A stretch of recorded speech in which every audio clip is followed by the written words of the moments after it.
Now, there is a tremendous need for hope. By now, you're probably fairly depressed. But what we need to do is to fess up and realize that it is a major problem. But what can I do? What is my strength? What can I contribute? And there is hope. I mean, we just need to change, and we need to change in a more informed way. We've always been able to change.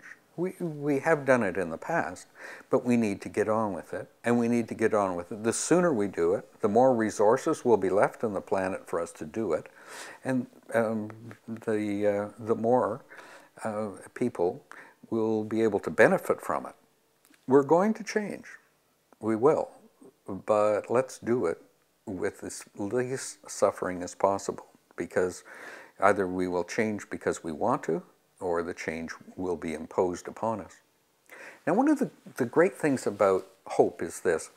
As I travel around the world and talk about the ecological footprint, people all understand, no matter what country I'm in, this concept that came from Bill Reese at the University of British Columbia, Wackanagle, his graduate student at the time. This concept is a brilliant one, and we all sort of understand the feeling. But equally as powerful is a new one that's emerging, that is, at the base of it is the whole concept of hope. It's from a little girl in Hyderabad, India, grade 4, and she said, when she heard about the ecological footprint, she said, well, what about our ecological handprint? What can we do to reduce our footprints? What an elegant, simple little idea. But it wasn't just from this girl that the whole thing came forward. Yeah, she came up with the idea, but it was her teacher that recognized the power of it. And it was her teacher who contacted a non-government organization, the Center for Environmental Education in India, that also recognized it. And so in the system, now this ecological handprint concept, a beautiful one of hope, is spreading rapidly around the world, thanks to the idea not of a PhD or whatever, a person in power or someone with access to the world's media, but a little girl in a school with a teacher and an NGO. So that's the concept that we want. We want to grow our handprints and reduce our footprints as we move forward. Now, reorienting our education systems, wow, huge. Yes, it isn't renaming the grade 5 weather unit and calling it climate change. No, that's not going to do it. What we need to do is to really rethink what is the impact of our school systems. Yes, it's changing the curriculum. You, as your strength as a teacher or as a superintendent or whatever, we need the change in the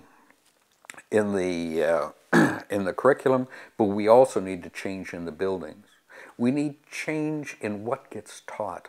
We need change in what gets valued, what gets evaluated, what gets reported to parents. What is the message of the school? What gets modeled? That probably is one of the hardest and the most important ones. What does our school system model? In this slide, you'll see scribbled on the wall of Gandhi's ashram, his home in Ahmedabad in India, is this: my life is my message. It's what he modeled. And it's at the heart of what we model in our school systems. So change that is needed is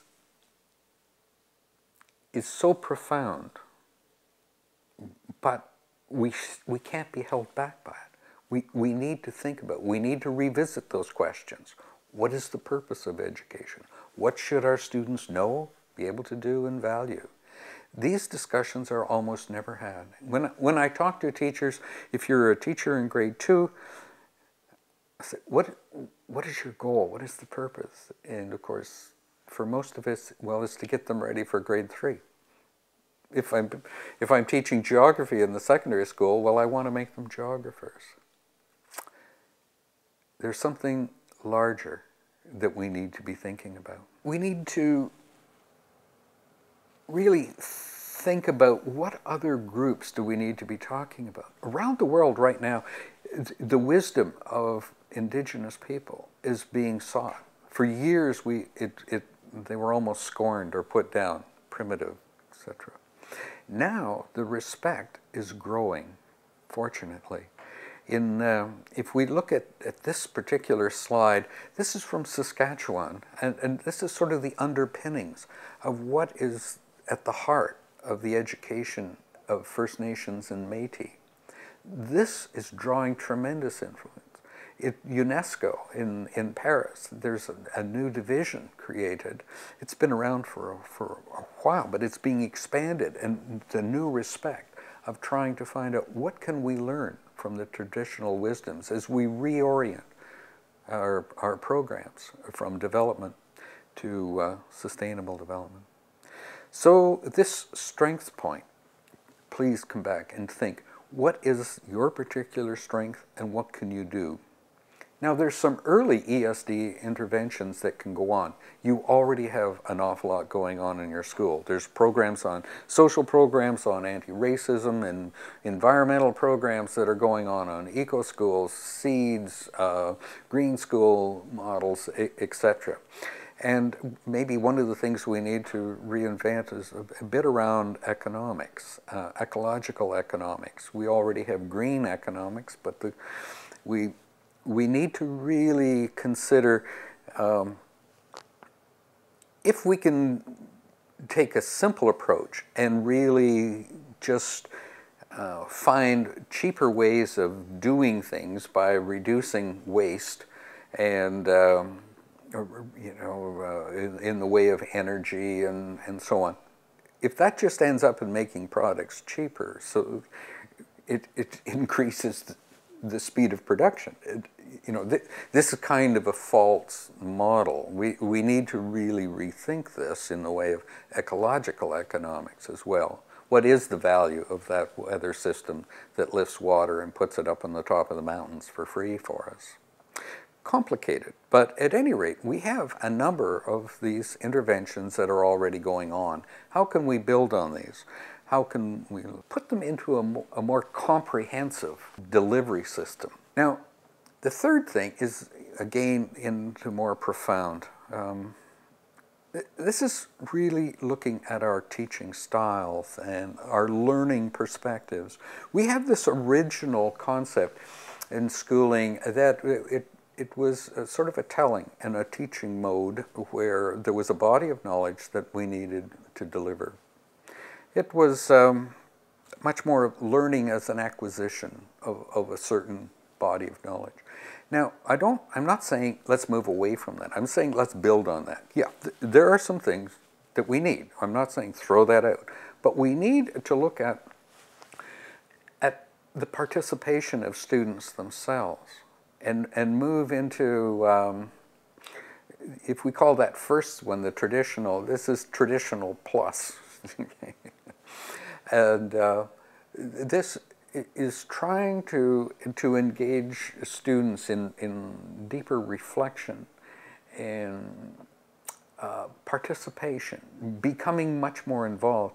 And even from there, going on to more of understanding the ambiguity in the world. To understand that, okay, maybe this is a good idea for now, but is this, will we continue to learn and change? It's that complexity of dealing with uncertainty. This is where students actually would love to be.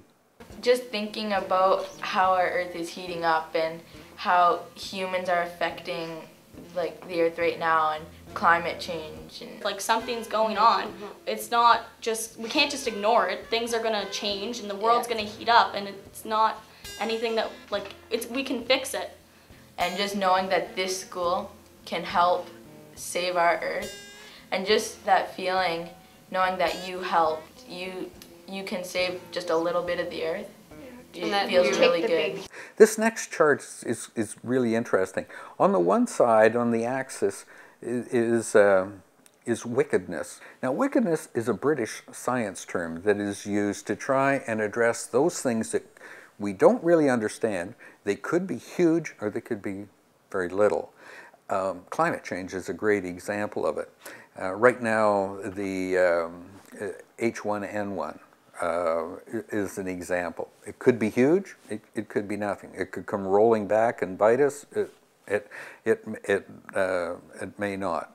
We went through it with SARS, etc. So, and on the other axis along the bottom is the whole concept of uncertainty.